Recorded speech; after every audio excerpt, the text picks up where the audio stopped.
فرقہ بندی سے، بھید بھاو سے ہر بربادی سے، ہم لے کے رہیں گے، تم کچھ بھی کر لو۔ امیر صاحب آج کے مسلمان فرقے کو لے کر بہت زیادہ لڑتے ہیں۔ ہم بھی جب تبلیغ کے لیے جاتے ہیں تو دیوبندی وہابی کہہ کر ہماری بات تک نہیں سنتے۔ ناظر صاحب تو آپ انہیں یہ بتائیے کہ قرآن فرقہ بندی سے منع کرتا ہے۔ ان الذین فرقوا دینہم، بے شک وہ لوگ جنہوں نے دین میں فرقے بنا لیے، وکانوا شیعا، اور گروہوں میں بٹ گئے، لست منہم فی شیء، اے نبی آپ کا ان سے کوئی تعلق نہیں ہے۔ انما امرہم الی اللہ، ان کا معاملہ اللہ کے سپرد، ثم ینبئہم بما کانوا یفعلون، پھر اللہ تعالیٰ انہیں خبر دے دے گا جو دنیا میں وہ کرتوت کیا کرتے تھے۔ یہ ویسے تعویل خاص کے اعتبار سے تو یہود و نصارہ کے بارے میں، لیکن تعویل عام میں جنہوں نے بھی دین میں فرقے بنائے ان کے اوپر یہ فٹ ہے کہ اللہ کے نبی کا تعلق ان کے ساتھ نہیں۔ بھئی یہود و نصارہ اگر فرقے بنائے ان کے ساتھ اللہ کے نبی کا تعلق نہیں اور مسلمان بنائے تو نہیں ہو۔ بتاتے ہیں امیر صاحب، لیکن وہ کہتے ہیں کہ اللہ کے رسول نے فرمایا ہے کہ میری امت 73 فرقوں میں بٹ جائے گی تو وہ ہو کے رہے گا۔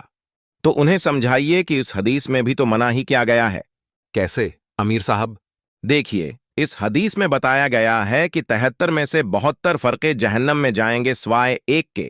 صحابہ نے کہا وہ ایک گروہ کون سا ہوگا؟ تو نبی نے فرمایا جو میرے اور میرے صحابہ کے نقش قدم پر ہوں گے۔ تو خود سے سوال کریں، کیا نبی اور ان کے صحابہ وہابی، دیوبندی یا بریلوی تھے یا صرف مسلمان؟ کیا انہوں نے خود کو فرقوں میں بانٹ دیا تھا یا ایک دوسرے کو بھائی مان کر ساتھ رہتے تھے؟ ہر فرقے میں کچھ اچھائی اور کچھ برائی ہے۔ جنتی گروہ وہی ہوگا جو خود کو ان سب سے پرے رکھے اور اچھائی کو اپنائے اور برائی سے دور رہے، کیونکہ اللہ بھی اسی کو پسند کرتا ہے۔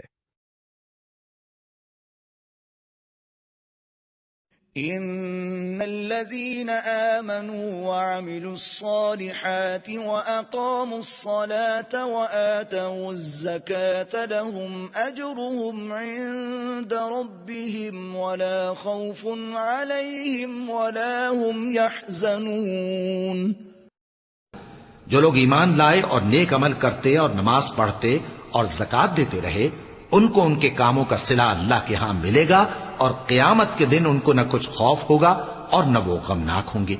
اور قرآن کے مطابق ہمارے اندر سب سے بڑی برائی خود کو فرقوں میں بانٹنا ہے، اور سب مل کر اللہ کی ہدایت کی رسی کو مضبوط پکڑے رہنا اور فرقے فرقے نہ ہو جانا، اور اپنے اوپر اللہ کی اس مہربانی کو یاد رکھنا جب تم ایک دوسرے کے دشمن تھے تو اس نے تمہارے دلوں میں الفت ڈال دی اور تم اس کی مہربانی سے بھائی بھائی ہو گئے، اور تم آگ کے گڑھے کے کنارے تک پہنچ چکے تھے تو اس نے تم کو اس سے بچا لیا۔